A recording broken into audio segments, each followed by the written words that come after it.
Hello people, ఈరోజు job update వచ్చేసి RRB notification అనమాట. సో రైల్వేస్ నుంచి అయితే మనకి నోటిఫికేషన్ అది రిలీజ్ చేశారు. సో టోటల్ వచ్చేసి మనకి 65,000 పోస్ట్స్ అయితే ఉన్నాయి. సో శాలరీ వచ్చేసి మనకి 65,000 వరకు అయితే ఉంటుంది. సో ఈ జాబ్స్కి అయితే మనకి ఏ ఎక్స్పీరియన్స్ అవసరం లేదు అండ్ ఇంటర్వ్యూ కూడా ఉండదు.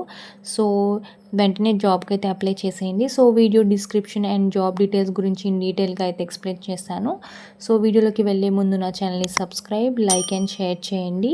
వీడియో కూడా ఎండ్ వరకు అయితే స్కిప్ చేయకుండా చూడండి. ఇన్ డీటెయిల్స్ అనేది ఇన్ డీటెయిల్గా అయితే ఎక్స్ప్లెయిన్ చేశాను. హలో పీపుల్, ఈరోజు జాబ్ అప్డేట్ వచ్చేసి government of India ministry of railways నుంచి అయితే జాబ్ నోటిఫికేషన్ అయితే రిలీజ్ చేశారు.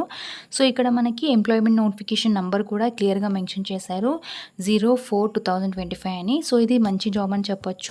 చక్కగా మనం ఆఫీస్ నుండి అయితే వర్క్ అయితే ఉంటుంది. సో ఎక్కడ బయట వర్క్ అనేది ఏది ఉండదు. సో ఇంకా మనం జాబ్ డీటెయిల్స్లోకి వెళ్తే మాత్రం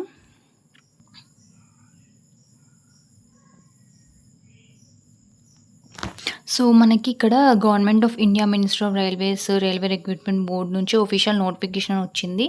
సో ఇక్కడ మనకి డేట్ ఆఫ్ ఇండికేటివ్ నోటీస్ వచ్చేసి 28/8/2025కి అయితే రిలీజ్ చేస్తారు అండ్ రిలీజ్ చేశారు. అండ్ నెక్స్ట్ వచ్చేసి date of publication on RRB website వచ్చేసి 14/9/2025 రోజైతే మనకి రిలీజ్ చేస్తారు publication. So opening of online submission of applications వచ్చేసి 15/9/2025 అనమాట. So closing online submission of application వచ్చేసి 14/10/2025. సో ఇక్కడ మనకి టైం అనేది కూడా మెన్షన్ చేశారు. సో ఆ టైం లోపు అయితే మీరు అప్లికేషన్స్ అనేది ఫామ్ ఫిల్అప్ చేసి సబ్మిట్ చేయాల్సి ఉంటుంది. అండ్ లాస్ట్ డేట్ వచ్చేసి fee payment and closing date వచ్చేసి మనకి ఇక్కడ 16th October 2025 అయితే లాస్ట్ డేట్ అయితే ఉంటుంది. And next date for modification window and corrections. So ఏమైనా కరెక్షన్స్ ఉన్నా కూడా మనం ఇక్కడ ఇచ్చిన డేట్ లోపు అండ్ మనం కరెక్షన్ చేసుకోవాల్సి ఉంటుంది. 17th October 2025 to 26th October 2025 వరకు అయితే మనం ఏదైనా కరెక్షన్స్ ఉన్నా కూడా మనం కరెక్షన్స్ అనేది చేసుకోవచ్చు.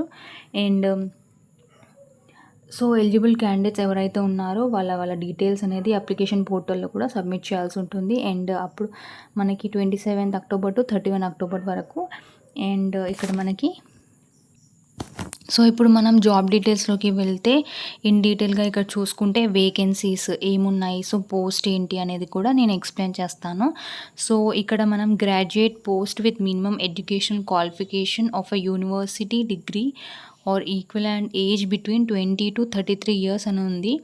సో మనకి 1st January 2026 వరకు అయితే 20 to 33 years అయితే కంప్లీట్ అయి ఉండాలి. 30 years లోపు వాళ్ళైతే ఈ జాబ్కి అనేది అప్లై చేసుకోవచ్చు. సో పోస్ట్ వచ్చేసి మనకి సెక్షన్ కంట్రోల్ అనమాట. సో ఇక్కడ మనకి లెవెల్ ఇన్ 7th సిపిసి వచ్చేసి 6. సో మనకి శాలరీ వచ్చేసి 35400 అయితే ఉంటుంది.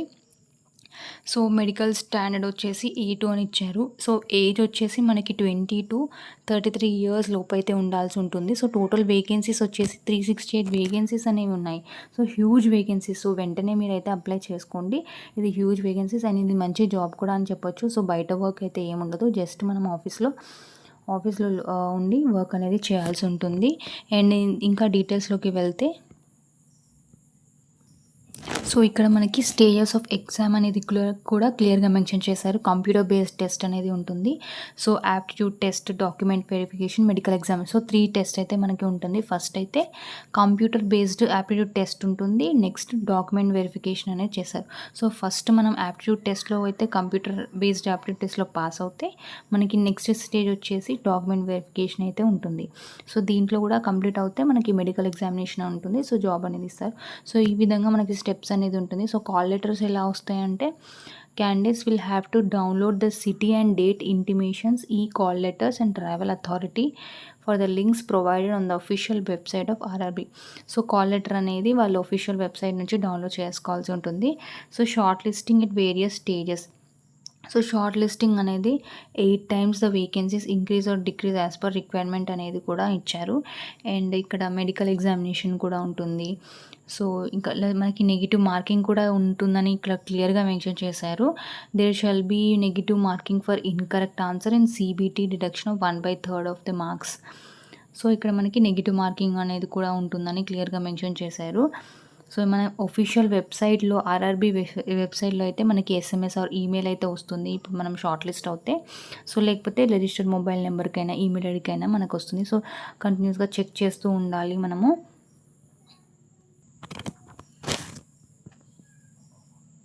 సో ఈ జాబ్తో పాటు మనకి చాలా బెనిఫిట్స్ అనేవి ఉంటుంది. ఫ్రీ ట్రావెల్ ఫెసిలిటీ అని ఉంది, స్లీపర్ క్లాస్, రైల్వే పాస్ ఉంటుంది ఎస్సీ ఎస్టీ క్యాండిడేట్స్కి మాత్రమే. సో ఎవరైతే ఎస్సీ ఎస్టీ క్యాండిడేట్స్కి అయితే చాలా బెనిఫిట్ అని చెప్పొచ్చు. వాళ్ళకి ఫ్రీ ట్రైన్, ఫ్రీ అన్ని పాస్ కూడా ఫ్రీ ఉంటుంది. సో ఇక్కడ మనకి medical standards for the post అంటే మెడికల్ జనరల్ ఫిట్నెస్, సో వాటి గురించి అయితే మనకి ఇక్కడ ఉంటుంది. Physically fit in all respects అని ఉంది.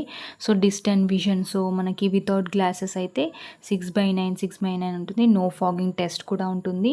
సో మనకి మెయిన్లీ ఐ టెస్ట్ అనేది ఉంటుంది. సో ఇక్కడ నియర్ విజన్ వచ్చేసి మనకి 0.6 without glasses, and colour vision, night vision, myopic vision, so ఇలా మనకి ఐ టెస్ట్ కూడా కండక్ట్ చేస్తారు మెడికల్ ఎగ్జామినేషన్లో.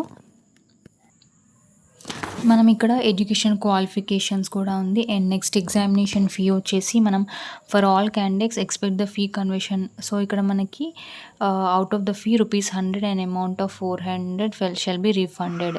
సో ఇక్కడ మనకి female, transgender, ex service men candidates ఎవరైతే ఉన్నారో, minority, SC ST, economically backward classes, EBC వాళ్ళకైతే మనకి ₹250 అయితే పే చేయాల్సి ఉంటుంది. సో ఇంకా మిగతా వాళ్ళకైతే 500 పే చేయాల్సి ఉంటుంది. సో ఇది రిఫండబుల్. సో మనకి ఒకవేళ మనం ఇక్కడ ఉంటుంది కదా, out of this fee 500 and amount of ₹400 shall be refunded. So ₹400 అనేది మీకు రిఫండ్ అవుతుంది 500 పే చేస్తే. సో ఇలా మనం బ్యాక్వర్డ్ క్లాసెస్కి, ట్రాన్స్జెండర్, ఎక్స్ సర్వీస్ మ్యాన్ వాళ్ళకందరికీ మనకి ఇక్కడ ఎకనామికల్లీ బ్యాక్వర్డ్ క్లాసెస్ ఎవరైతే ఉన్నారో వాళ్ళైతే మనకి ₹250 పే చేయాల్సి ఉంటుంది ఎగ్జామ్ ఫీ అనేది. సో ఇది మంచి జాబ్ ఆపర్చునిటీ అని చెప్పుకోవచ్చు. మనకి చాలా బెనిఫిట్స్ కూడా ఉంటాయి. So mode of fee payment వచ్చేసి ఆన్లైన్లో పేమెంట్ చేయాల్సి ఉంటుంది. అండ్ యూపీఐ కూడా యాక్సెప్ట్ అని చెప్పారు. అండ్ సో ఇది మనం ఓన్లీ ఆన్లైన్లో పే చేయాల్సి ఉంటుంది. సో ఏ ఇతర వెబ్సైట్స్ కానీ ఏది కానీ మనం, సో ఓన్లీ మనకి ఆర్ఆర్బీ వెబ్సైట్ అనేది వాళ్ళు క్లియర్గా మెన్షన్ చేశారు. సో దాంట్లోనే మన అప్లికేషన్ ఫీ అనేది కూడా పే చేయాల్సి ఉంటుంది. మనకి ఇక్కడ రిక్రూట్మెంట్ ప్రాసెస్ గురించి కూడా క్లియర్గా అయితే మెన్షన్ చేశారు. ఫస్ట్ వచ్చేసి single stage computer based test, next CBAT and document verification, medical examination. So ఇవన్నీ స్టేజెస్ అనేవి ఉంటాయి. సో ఎవరైతే ఆన్లైన్ అప్లికేషన్ అప్పుడు మనమైతే అకౌంట్ అనేది క్రియేట్ చేయాల్సి ఉంటుంది. సో మనకి కంప్యూటర్ బేస్డ్ టెస్ట్కి అయితే టోటల్ డ్యూరేషన్ వచ్చేసి 120 మినిట్స్ అయితే ఉంటుంది. క్వశ్చన్స్ వచ్చేసి 100 క్వశ్చన్స్ ఉంటుంది. అండ్ నెగిటివ్ మార్కింగ్ ఉంటుంది. And 1/3 mark will be deducted for each wrong answer. So every wrong ఆన్సర్కి అయితే మనకి 1/3 మార్క్ అయితే నెగిటివ్ మార్కింగ్ అనేది ఉంటుంది. సో ఇక్కడ మనకి నెక్స్ట్ వచ్చేసి ఎవరైతే షార్ట్ లిస్ట్ అవుతారో వాళ్ళకి బెనిఫిట్స్, రిజర్వేషన్ బెనిఫిట్స్ అనేది ఉంటుంది. ఓబీసీ, ఈడబ్ల్యూఎస్, సో ఇలా అయితే ఉంటుంది. సో మనకి సిలబస్ ఏమేమి ఉంటుంది కూడా అక్కడ క్లియర్గా ఇక్కడ మెన్షన్ చేశారు. సో ఇక్కడ ఆన్లైన్ టెస్ట్కి అయితే అనలిటికల్, మ్యాథమెటికల్ కేపబిలిటీ, మ్యాథమెటిక్స్లో అయితే number system, ratio, proportion, so ఇది అయితే పోర్షన్ అయితే ఉంటుంది.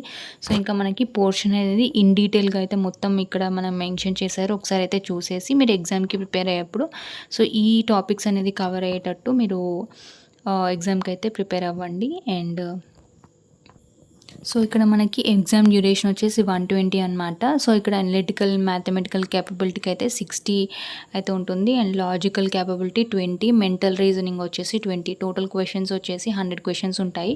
సో ఈ టాపిక్స్ అయితే కవర్ అయ్యేలాగా మనకి క్వశ్చన్స్ మార్క్స్ అనేది ఇచ్చారు. సో క్వశ్చన్స్ మనకి, సో నెక్స్ట్ వచ్చేసి మనకి పర్సంటేజ్, క్వాలిఫికేషన్ మార్క్స్, సో మనకి క్యాష్ బట్టి కూడా ఉంది. సో ఇక్కడ చూసుకోండి, ఒకసారి క్లియర్గా మెన్షన్ చేశారు. ఒకసారి ఇన్ డీటెయిల్గా అయితే ఈ నోటిఫికేషన్ అనేది చదివి మీరు జాబ్కి అనేది అప్లై చేయండి.